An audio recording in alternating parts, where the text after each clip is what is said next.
મિત્રો આજે પૈસા વિશે મારે બે શબ્દ કહેવા છે. બરાબર, પૈસા એક એવી વસ્તુ છે કે જેની પાસે ખબર છે બહુ બધા, તો બી તેને એમ થાય કે આ પૈસાનું મેં શું કરું, ને જેની પાસે નથી લુકેશ તેને એમ થાય કે યાર બધું છે મારી પાસે પણ ખાલી મેં પૈસા જ નથી મારી પાસે.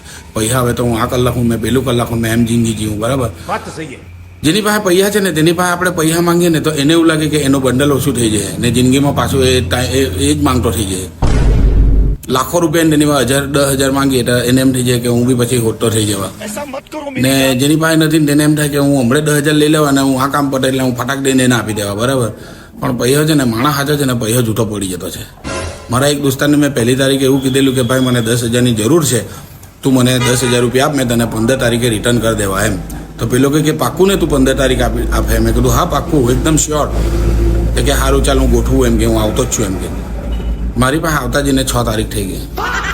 મેં કીધું લાવલા પૈસા, તો કે આપણે કંઈ ગોઠવીએ ને ઉભો રહે ને આપણે કંઈ કરીએ ને.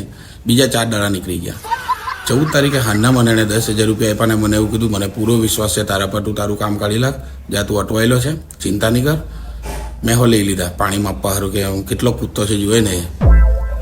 એના બીજે જ દાડે 15 તારીખે સવારના 6:30 વાગે તો એ આવી ગયો ઘેરે બારના ઠોકવા સારું. મને કે આજે 15 તારીખનો તારો વાયદો છે. મેં કીધું તું બૈગો કે ડાયરેક્ટ મારા ઘેરે જ દોડી આવ્યો. તો કે લાગેલી તો બહુ હતી પણ મને એવું થયું કે તું કેથે નાહી જાય. મેં કહું 6:30 વાગે ને ક્યાં જવાનો?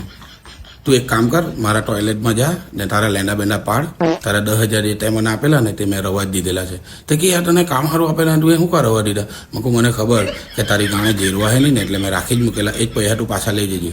તો કે સારું, તે ટોયલેટ યુઝ કરીને આવ્યો, મને કે કંઈ કામ હોય તો બીજી વાર થઈ જાય એમ કે. તું કહી નહીં તું નીકળ ભાઈ.